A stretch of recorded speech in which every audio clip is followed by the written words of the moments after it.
बार हम लोग ने शिमशोन के जीवन के बारे में सीखा है ना। शिमशोन को परमेश्वर ने उसके जन्म से पहले ही परमेश्वर ने क्या बोला था कि इसको मैं क्या करूँगा, इस्तेमाल करके अपने इस्राएलियों को छुड़ाने के लिए फिलिस्तीनियों के खिलाफ इस्तेमाल करूँगा। लेकिन शिमशोन उस बात को क्या नहीं किया, पहचाना नहीं। उसके जन्म के समय बोला था उसकी माँ को कि तूने क्या नहीं करना है, हाँ, कोई अशुद्ध वस्तु को नहीं छूना है ना। इतना प्रभु ने ध्यान दिया, लेकिन वो जब बड़ा हुआ तो उसने किसी बात की क्या नहीं की, परवाह नहीं की। दूसरा गलती शिमशोन का क्या हुआ कि उसने अपने कमी को क्या नहीं किया, पहचाना नहीं, है ना। हम सबके जीवन में कमियां हैं, हम कोई भी क्या नहीं है, सिद्ध नहीं है। लेकिन दिक्कत कहाँ आता है, हम अपनी कमी की तरफ ध्यान देना नहीं चाहते। हम खाली अपना क्या ही देखते हैं, अच्छी बातें क्या क्या है, और कमियों की तरफ ध्यान ना देने के कारण शैतान को क्या मिल जाता है, मौका मिल जाता है ना। यदि शिमशोन अपने जीवन की कमी पर ध्यान दिया होता तो क्या दलीला के हाथ में फंसता वो, है ना। इसलिए हमें समझना है, हम शायद मैं अपनी कमी पर ध्यान दूं या ना दूं, मेरा एक दुश्मन है। हम सबका एक एक दुश्मन है ना। उसकी क्या हमेशा योजना रहती है, इस व्यक्ति को मुझे कैसे फंसाना है, कैसे गिराना है। तो वो मेरी कमी को ढूंढता रहता है हर समय, है ना। शैतान को क्या भी नहीं है, नींद भी नहीं है, थकता भी नहीं है। तो शैतान हर समय किस तलाश में रहता है, इसकी कमजोरी क्या है, किस बात में इससे गलतियां होती है। जब शैतान उस बात पर को देखता रहता है, मुझे अपने कमी पर कितना ध्यान देना है, देना है नहीं देना है ना। तो शिमशोन के ऊपर इतना ऊंचा एक भुलाहट था, लेकिन गलती कहाँ हुई, उसने अपने कमी को पर ध्यान नहीं दिया। तीसरी बात देखा है कि उसने परमेश्वर कब मेरे साथ है, कब मेरे साथ नहीं है, उसको भी उसने पहचाना नहीं, ना। हम भी कई बार देखो, यीशु के माता पिता भी जब यीशु को 12 साल की उम्र में मंदिर में लेकर गए, है ना, वापस आते समय मरियम ने क्या सोचा कि यीशु मेरे साथ है। जब एक दिन का सफ़र निकल गए, तब मरियम ने ढूंढा तो यीशु उनके साथ नहीं था। फिर वापस उनको आना पड़ा, वापस यीशु को ढूंढने में कितना टाइम लग गया, 3 दिन। इसी प्रकार बहुत बार हम सोचते मेरे साथ प्रभु है, हम किस विचार में रहते हैं, लेकिन प्रभु हमको छोड़ के कब का दूर हो गया, है ना, हमें मालूम भी नहीं चला। शिमशोन ने क्या सोचा कि हर बारी जब भी फिलिस्तीन आके मेरे को पकड़ते तो एकदम से मैं क्या करता हूँ, झिड़क देता हूँ, मेरे ऊपर क्या आ जाता है, आत्मा का बल आ जाता है। तो इस बार भी चलो दलीला को कुछ भी करने दो, मेरे ऊपर परमेश्वर का आत्मा का बल आएगा तो मैं क्या कर लूँगा, दुश्मन को जीत लूँगा। लेकिन वो क्या नहीं पहचान पाया कि परमेश्वर मेरे को छोड़कर चला गया। इसलिए हम भी गलत फहमी में ना रहे। बहुत बार कौन हमें छोड़ के चले जाता है और हमें मालूम भी, हम किस चक्कर में रहते हैं, नहीं परमेश्वर है मेरी क्या करेगा, सहायता करेगा। जबकि परमेश्वर ने कब से मुझे क्या कर दिया, छोड़ दिया। इसलिए परमेश्वर हमेशा साथ नहीं रहेगा। जब मैं परमेश्वर को दुखी करूं परमेश्वर मेरे को क्या भी करके चले जाएगा, छोड़कर चला जाएगा। और मेरे पर कौन हावी हो जाएंगे, दुष्ट शक्तियाँ क्या हो जाएंगे, हावी हो जाएंगे। इसलिए परमेश्वर की उपस्थिति को मुझे क्या देना है, ध्यान देना है, प्रभु मेरे साथ है या नहीं, है ना। शिमशोन अपने जीवन के द्वारा कितना कुछ कर सकता था, है ना, लेकिन उसने जो लापरवाही किया उसके कारण जितना करना था उतना वो शायद नहीं कर पाया, है ना। प्रभु उसको शायद कितना 20 साल तक वो किसका न्याय बन के रहा, इजरायलियों का न्याय बन कर रहा। लेकिन जैसे वो 20 साल इसको इस्तेमाल करना है, यदि वो सही से चलता तो इससे भी कितना अधिक प्रभु के लिए वो कुछ कर पाता, है ना। हमें भी एक जीवन प्रभु ने दिया है, हमें भी क्या करना है, ध्यान देना है, प्रभु मैं अपने कमियों को लापरवाही से लूँगी, है ना, और जीवन को ऐसे ही खर्च करूँगी तो शायद मेरे जीवन से जो प्रभु करना चाहे वो काम ना हो, है ना। अभी हम लोग वचन में देखते हैं, बहुत लोगों के बारे में लिखा है वचन में। हमें कहानियों की तरफ पढ़ने के लिए नहीं, बहुत बार हम बाइबल को क्यों पढ़ते हैं, एक रीति रिवाज की तरह पढ़ लेते हैं। लेकिन परमेश्वर ने एक एक व्यक्ति का जीवन हमारे सामने रखा है। किस लिए रखा है, देखो वो भी हमारी तरह क्या थे, इंसान थे। उनके अंदर अच्छी बातें भी थी और क्या भी थी, कमियां भी थी। जो उनके अंदर अच्छी बातें थे जिसके कारण परमेश्वर उनके साथ रहा, वो बातें हमने सीख कर अपने जीवन में क्या करना है, अपनाना है। और जहाँ उनसे गलतियाँ हुई उन बातों को सीखकर अपने जीवन में हमने क्या रखना है, ध्यान रखना है। भाई ये गलती, क्योंकि परमेश्वर कैसे न्यायी परमेश्वर है, क्या है ना। न्याय के दिन हम सब किसके सामने खड़े होंगे, परमेश्वर के सिंहासन के सामने खड़े होंगे। तब पुराने संत लोग क्या बोलेंगे, देखो हम गलती करते थे, प्रभु आपने हमें छूट नहीं दिया। इन लोग कितनी भी गलतियां करते थे, आप तो इनको क्या दे रहे थे। तो परमेश्वर फिर क्या न्याय ठहरा, उन लोग क्या उंगली उठाएंगे, हमें माफ नहीं किया तो इनको कैसे माफ कर रहे, बोलेंगे नहीं बोलेंगे, है ना। तो इसलिए हम लोग उनके गलती, प्रभु इनसे ऐसा गलती हुआ, इनको क्या नहीं मिला, छूट नहीं मिला, मुझे भी क्या नहीं मिलेगा, छूट नहीं मिलेगा, मुझे भी ध्यान से रहना है ना। बहुत बार परमेश्वर प्यार है बोलकर, कोई बात नहीं मैं माफ़ी मांग लूँगी, सब ठीक हो जाएगा। इसलिए प्रभु ने अपना क्या दिया, हमें वचन दिया। अब हम उसको नहीं पढ़ रहे, गलती किसका है, परमेश्वर तो बोलेगा ना, मैंने तुझे लिखकर क्यों दिया, अब्राहम का जीवन, दाऊद का जीवन मैंने तुझे लिखकर क्यों दिया, एक कहानी के तौर पे पढ़ने के लिए नहीं, उनके साथ मैंने जैसा बर्ताव किया, है ना, वैसे ही बर्ताव मैं तेरे साथ भी करूँगा, है ना। मैं उनके साथ एक गहरा रिश्ता रखा, यदि तू भी मेरे साथ वफादारी से चले तो मैं तेरे साथ भी क्या रखूँगा, गहरा रिश्ता रखूँगा। हम वचन में पढ़ते, हानूक परमेश्वर के साथ साथ चला, है ना, मैं भी परमेश्वर के साथ साथ चल सकती हूँ ना। दाऊद ने जब गलती किया, परमेश्वर ने उसे क्या दिया, हाँ, जबकि दाऊद से परमेश्वर इतना क्या करता था, प्यार करता था, लेकिन क्या गलती पर आंख बंद कर लिया परमेश्वर ने। परमेश्वर ने अपने नबी को भेजा, है ना, आंख नहीं बंद की। हमारी आदत क्या है कि हम जिससे प्यार करते हैं ना, उसकी गलती होगी तो हम लोग क्या करेंगे, हाँ कोई बात नहीं, अपना इंसान है, कोई ना कोई बहाना लगाएंगे।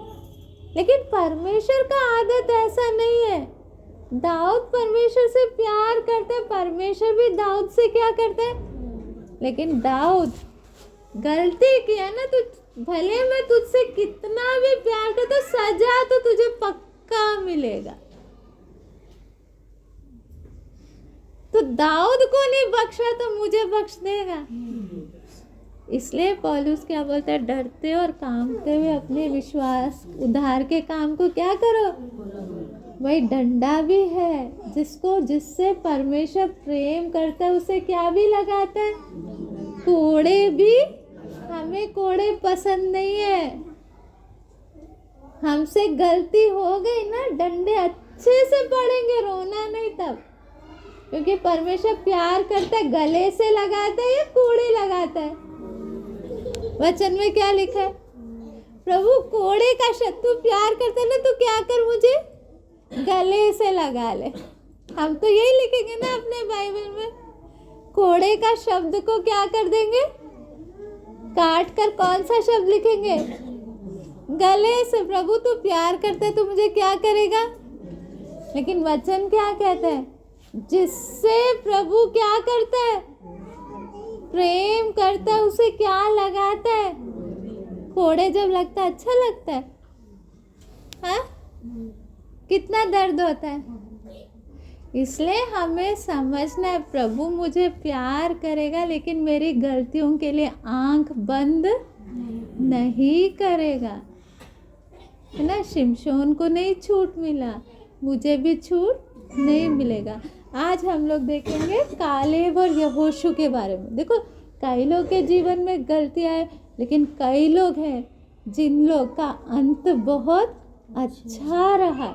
उनके जीवन से हमने क्या करना है, सीखना है।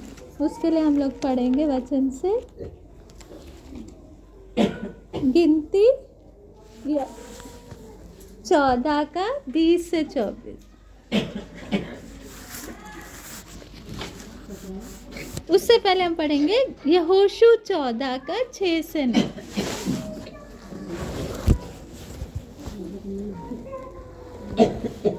यहोशू 14 का 6 से 9।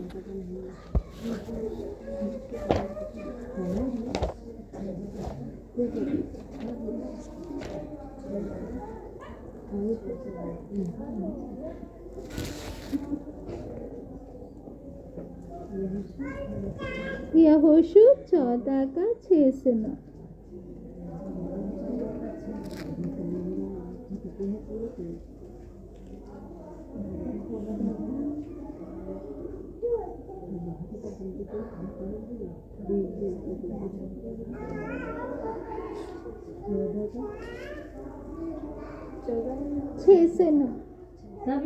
तब यहूदी यहोशू के पास गिलगाद में आए और कनजी यपुत्ती के पुत्र कालेब ने उससे कहा, तू जानता होगा कि यहोवा के कादेश बरने में परमेश्वर के जन मूसा से मेरे और तेरे विषय में क्या कहा था। तब यहोवा के दास मूसा ने मुझे इस देश का भेद लेने के लिए कादेश बरने से भेजा था। तब मैं 40 वर्ष का था और मैं सच्चे मन से उसके पास संदेश ले आया, और मेरे साथ जो मेरे संग आ गए थे उन्हें तो प्रजा के लोगों का मन निराश कर दिया, परंतु मैंने अपने परमेश्वर यहोवा की पूरी रीति से इस बात मानी। तब उस दिन मूसा ने शपथ खाकर मुझसे कहा, तूने पूरी रीति से मेरे परमेश्वर यहोवा की बात का अनुकरण किया है। इस कारण निस्संदेह जिस भूमि पर तू अपने पांव धर आया है, वहाँ सदा के लिए तेरा और तेरे वंश का भाग होगी। हाँ, यहाँ पे मूसा यहोशू से कालेब आकर बोल रहा है ना, कि मूसा ने क्या खाया, शपथ खाया। क्या खाया, हाँ, तूने पूरी रीति से मेरे परमेश्वर यहोवा की बातों का अनुकरण किया है। इस कारण निस्संदेह जिस भूमि पर तू अपने पांव धर आया है, वो सदा के लिए तेरा और तेरे वंश का भाग होगा, है ना। तो यहाँ पर देखो कालेब, क्या इजराइलियों के बारे में हम देखते हैं, उन लोग कहाँ से अपना सफर शुरू किए, मिस्र से, लेकिन रास्ते में आकर उन लोग परमेश्वर के खिलाफ क्या करने लगे, बुड़बुड़ाने लग गए, है ना। और हम देखते हैं गिनती 14 अध्याय में, 13 अध्याय में जब मूसा ने जासूस भेजे, 12 जासूस भेजे, है ना। हर इस्राएलियों में कितने गोत्र थे, 12। तो एक एक गोत्र से करके ऐसे 12 जासूस कहाँ भेजे, कनान देश में भेजे कि देखो कि वो देश कैसा है। उन लोग उसके बॉर्डर तक आ गए थे, है ना। तो उसमें कौन भी था, कालेब भी था, और कौन भी था, यहोशू भी था।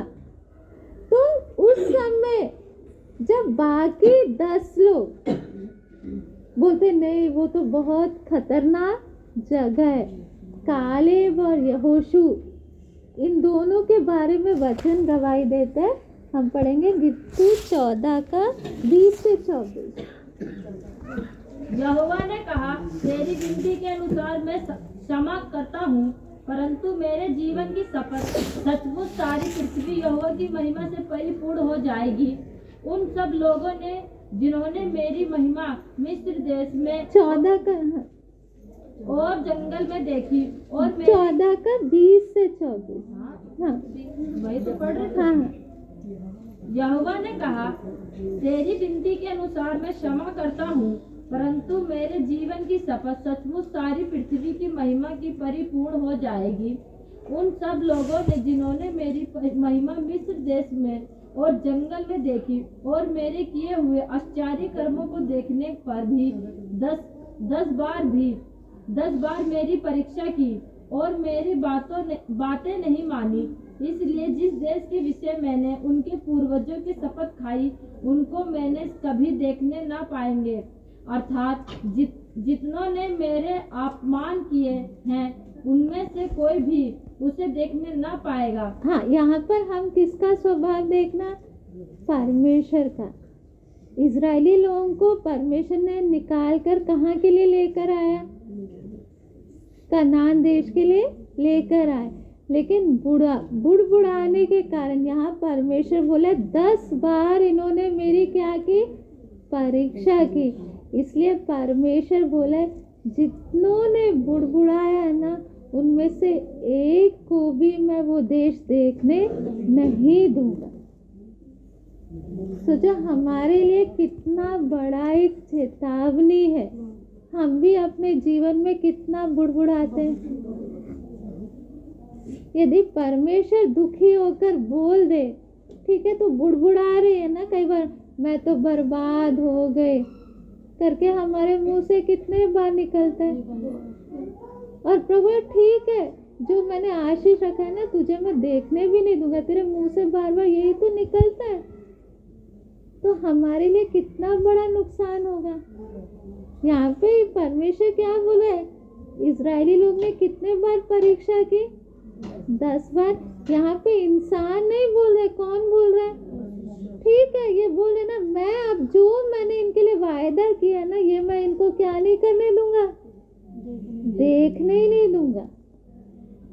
और सच में वहां परमेश्वर ने ऐसा ही किया। हम लोग आने वाले दिनों में उसके बारे में भी सीखेंगे, क्या क्या गलती कर रहे थे वो लोग, क्योंकि हम सबका ठीक है, अभी हमारे जीवन में परीक्षाएं हैं, समस्याएं हैं, लेकिन परमेश्वर हमारा बाप है, कभी हमारे लिए क्या नहीं चाहता, बुरा नहीं चाहता। आगे परमेश्वर ने हमारे लिए अच्छा रखा है, लेकिन हम ये परीक्षाओं को देखकर हम लोग क्या करते रहते हैं, उल्टा सीधा हमारे मुंह से निकलता रहता है। इससे कौन दुखी हो जाता है। लेकिन यहोशू और कालेब थे, उनके विषय में परमेश्वर क्या बोलता है, उसका आगे पढ़े। हाँ। परंतु इस कारण कि मेरे दास कालेब के साथ और और ही आत्मा है और उसने पूरी रीति से मेरी अनुकरण किया है। मैं उसको उस देश में जिसमें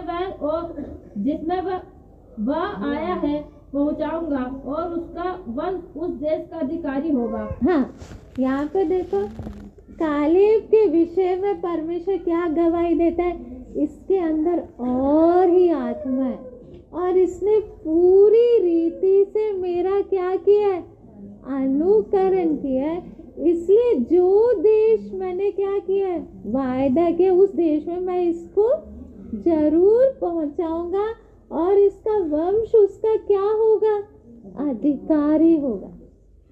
देखो हमारे साथ एक कमी है, 10 लाख बुड़बुड़ा है ना, हम भी साथ में जुड़ जाते है ना, वो भी बुड़बुड़ा रहा है तो मैं भी।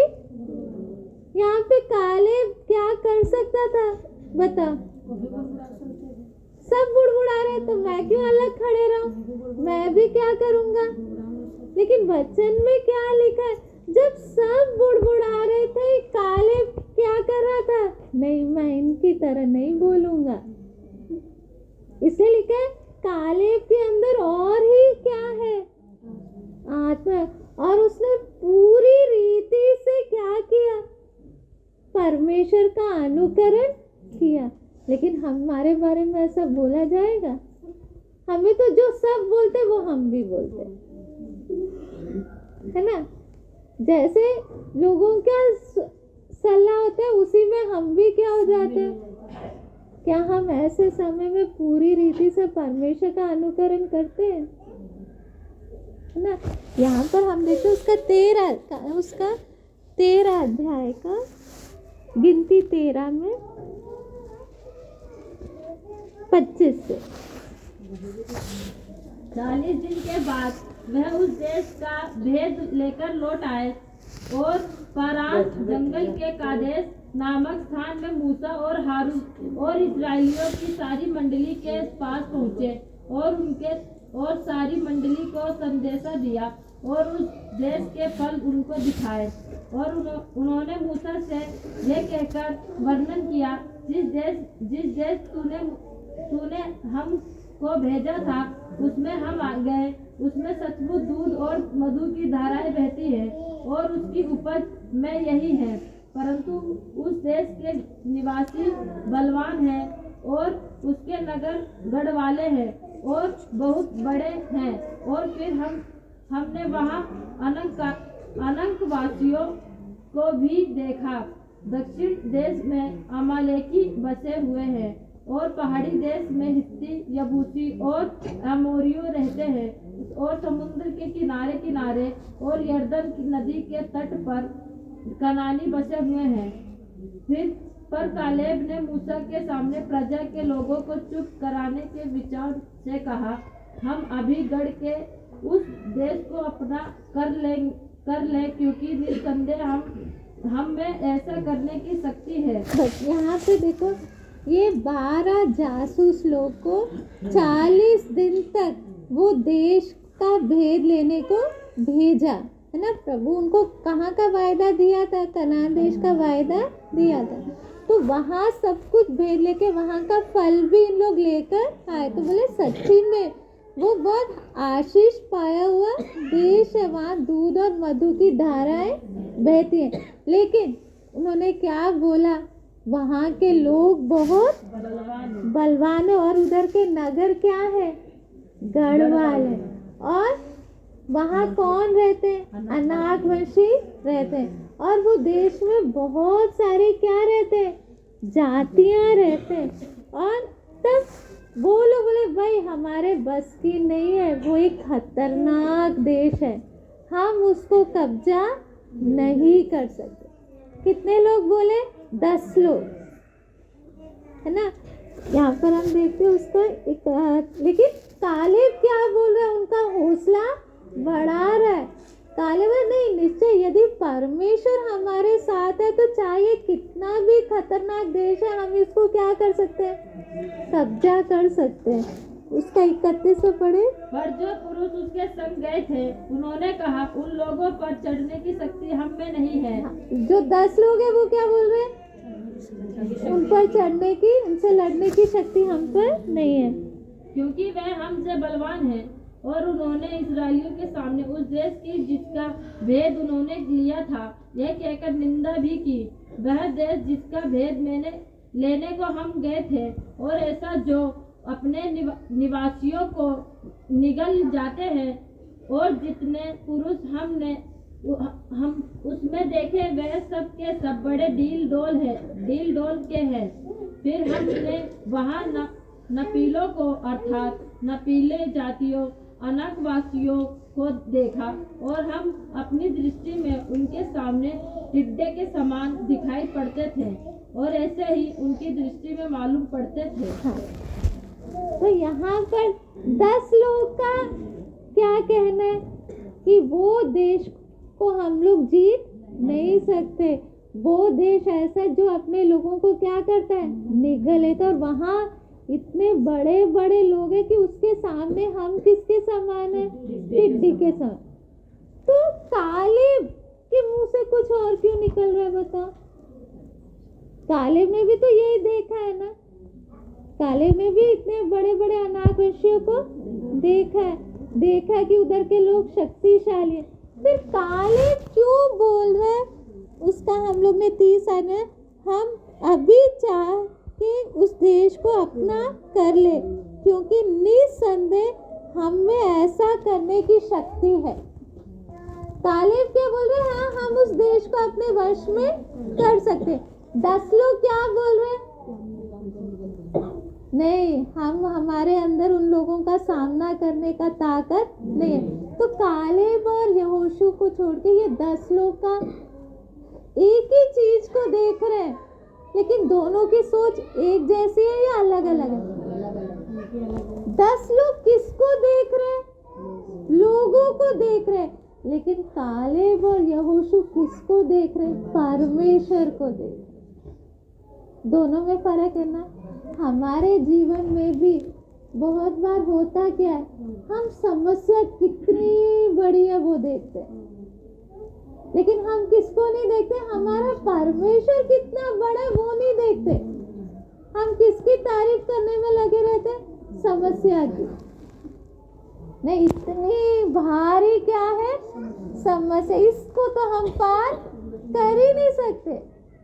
हाँ कालेब भी देख रहे हैं कि वहाँ अनाकवंशी है, लेकिन कालेब किसको देख रहा है, परमेश्वर को भी देख रहा है ना। इसलिए क्या होता है, नहीं हम उसको क्या कर सकते हैं, जीत सकते हैं। आज मैं और आप किस पर ज्यादा ध्यान देते बता। हाँ सोच लो बीमारी आ गई, हाय बीमारी करके गीत गाते रहते। क्या परमेश्वर तू इस बीमारी को चंगा कर सकता है, उस पर ध्यान देते हैं।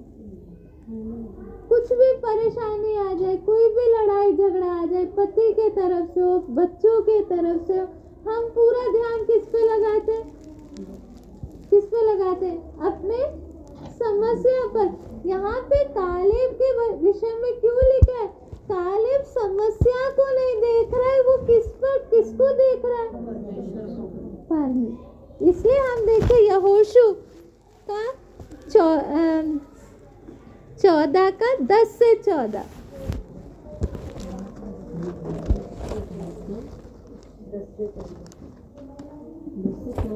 हाँ 9 तक पढ़ लिया था हमने। ना तो उससे पहले कोई ऐसा दिन हुआ और ना यहोशू 14 का 10 से 14, उसका 9 से ही पढ़ो।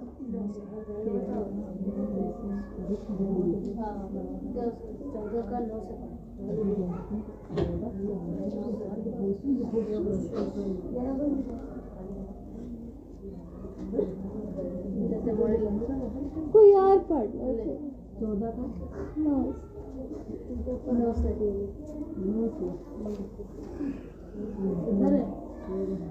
तब उस दिन मूसा ने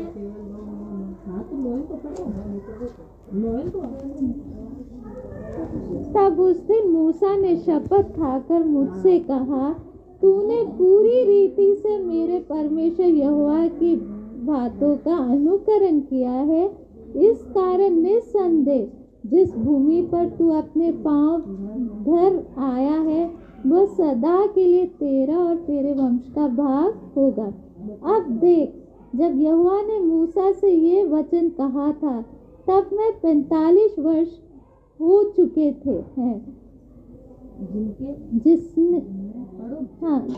जिनमें इस्राएली जंगल में घूमते फिरते रहे, उनमें यहोवा ने अपने कहने के अनुसार मुझे जीवित रखा है। और अब मैं 40 वर्ष का हूँ। अब मैं 85 वर्ष का हूँ। जितना बल मूसा के भेजने के दिन मुझ में था, उतना बल अभी तक मुझ में है।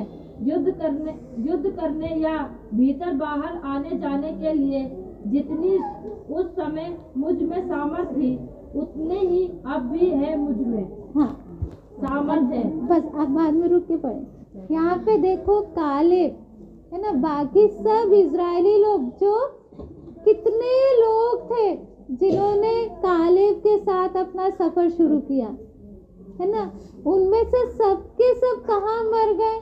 मरुभूमि में मर गए। अब कालेब कितने साल का हो गया? 85 साल का हो गया है ना। 85 साल के उम्र में कालेब बोल क्या रहा है?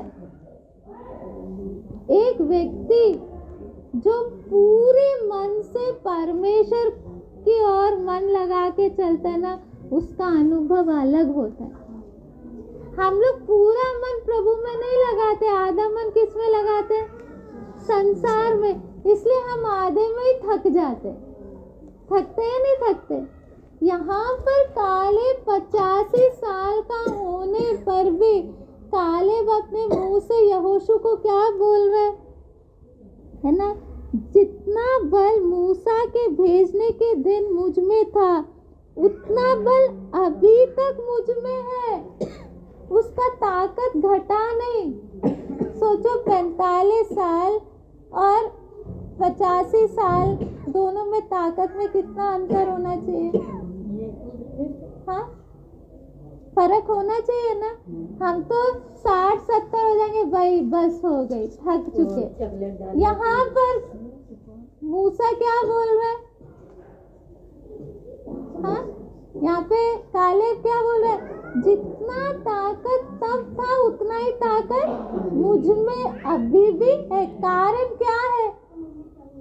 कालेब पूरी रीति से किसको देखकर चला? हमारा थकने का मेन कारण क्या है? हमारा पूरा ध्यान किसकी ओर नहीं है। इसलिए हम संसार की बातों में उलझकर हम लोग क्या हो रहे? थक जाते। फिर आगे क्या बोलते हैं? युद्ध करने या भीतर बाहर आने जाने के लिए जितनी उस समय मुझ में सामर्थ थी, उतनी ही अभी मुझ में सामर्थ है। 13 है, हाँ, उसका 12। इसलिए अब वह पहाड़ी मुझे दे जिसकी चर्चा यहोवा ने उस दिन की थी। तूने तो उस दिन सुना होगा कि उसमें अनाकवंशी रहते हैं, बड़े बड़े गढ़ वाले नगर भी हैं। परंतु क्या जाने संभव है कि यहोवा मेरे संग रहे और उसके कहने के अनुसार मैं उन्हें उनके देश से निकाल दूं। हाँ, यहाँ पर अभी 85 साल का हो गया, तब भी लड़ाई लड़ने जा रहा है। कोई आसान जगह देखकर नहीं जा रहा है। हम हमेशा काम कैसा चुनते हैं? जो काम एकदम आसान हो, जिसमें कोई भी क्या ना हो, परेशानी ना हो। लेकिन एक पूरी रीति से परमेश्वर के साथ चलने वाले को भरोसा है, मेरे साथ है कौन? परमेश्वर। वो आसान जगह नहीं चुनेगा, वो कठिन जगह चुनेगा, क्योंकि उसको मालूम है उसके साथ है कौन? परमेश्वर है ना। परमेश्वर ने कालेब से वायदा क्या किया था? जिस जगह तू अपना पैर रखे वो देश में तुझे दूंगा। ये वायदा किसने दिया उसको? क्यों दिया वो वायदा? हमें तो नहीं देगा प्रभु वायदा, देगा? क्यों? हम पूरी रीति से चलते नहीं है। यहाँ पर कालेब, जब पूरी दुनिया, पूरे इजरायली लोग एक तरफ है, कालेब अकेला परमेश्वर के लिए खड़ा है। कालेब और यहोशू अकेले किसके लिए खड़े हैं, इसलिए वो वायदा मिला। हम कभी अकेले प्रभु के लिए खड़े होंगे? चाहे पूरा संसार एक तरफ हो जाए, मैं अकेले प्रभु के लिए खड़े होंगे? ऐसे व्यक्ति के साथ कौन रहेगा? इसलिए अब वो जब 85 साल का हो गया है ना, तब भी वो दिलेरी से क्या बोल रहा है, मेरे को कोई आसान जगह मत दे। इजरायली लोग जब यहोशू वो पूरा इलाका बांटते समय इजरायली लोग कौन सा देश देख के लिए होंगे? आसान जगह, है ना। लेकिन ये जगह जहाँ बड़े बड़े मतलब दानव जैसे लोग रहते, शक्तिशाली गढ़ वाले नगर, एकदम कठिन जगह, उधर कोई छूना भी पसंद नहीं करता है। लेकिन इस 85 साल का व्यक्ति क्या बोले, वो जगह मुझे दे, प्रभु मेरे साथ रहेगा, प्रभु का वायदा मेरे साथ है, तो वो देश जरूर मैं क्या कर लूंगा, जीतूंगा। सोचो 85 साल में भी उसका विश्वास कितना है ना। इसलिए हम देखते हैं कि बाद में कालेब में वो इलाका को क्या किया, जीत लिया, है ना, इतने बूढ़ा होने पर भी। और यहोशू के विषय में भी हम लोग देखते हैं, यहोशू 14 का 23, यहोशू 24 का 23 में आता है ना,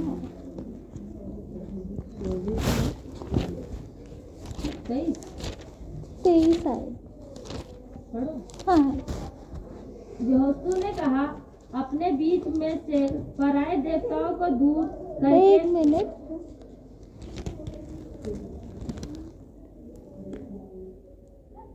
कि उसमें एक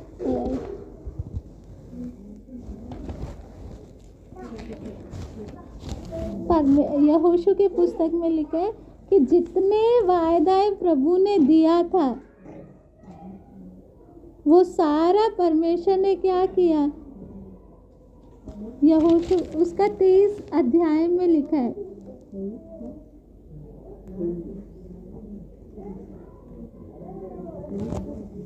ये हम लोग कल पढ़ेंगे ये आयत को, ठीक है।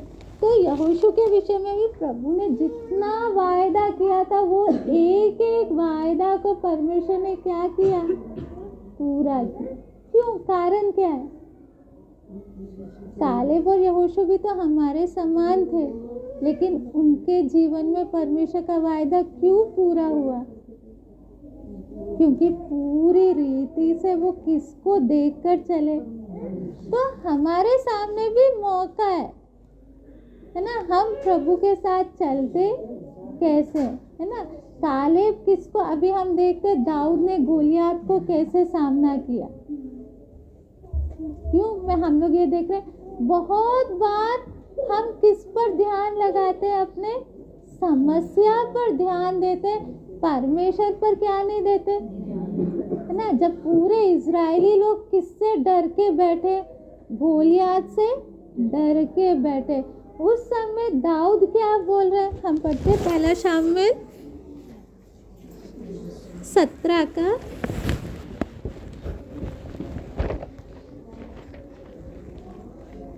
45 और 46।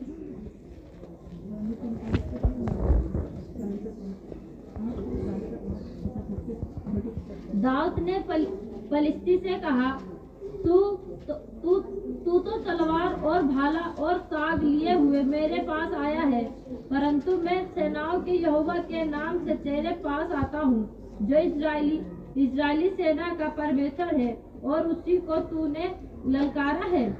आज के दिन यहोवा तुझको मेरे हाथ में कर देगा, और मैं तुझको मारूंगा और तेरे सिर तेरे धड़ से अलग करूंगा।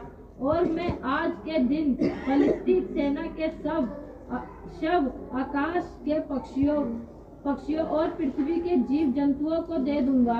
तब समस्त पृथ्वी के लोग जान लेंगे कि इस्राएल में एक परमेश्वर है। हाँ, बस तो यहाँ पर हम देखते हैं सब लोग किसको देखकर डर के बैठे हुए। यहाँ तक राजा भी किसको देख के डरा हुआ है, गोलियात को देखकर डरा हुआ है ना।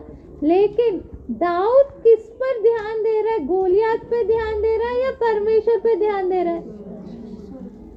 हमारे साथ दिक्कत क्या, हम क्यों डर जाते, बीमारी से, पैसे की तंगी हो, अपने जीवन की समस्या सब देखकर हम क्या हो जाते, घबरा जाते। कारण क्या है? हाँ, समस्याओं को देखकर हम लोग क्या हो जाते हैं, और हमेशा हमारे मुंह में रहता क्या है, हमारी समस्या। ऐसे हम चलेंगे तो कभी भी हमें जीत नहीं मिलेगा। समस्या हमें दबा के रखेगा, है ना। हमें किस पर ध्यान देना है? परमेश्वर मेरी समस्या से छोटा है, बड़ा है, बड़ा है ना। कालेब ने किसको देखा? दुश्मन चाहे शक्तिशाली है, लेकिन मैं दुश्मन को नहीं देख रहा, किसको देख रहा हूँ? परमेश्वर।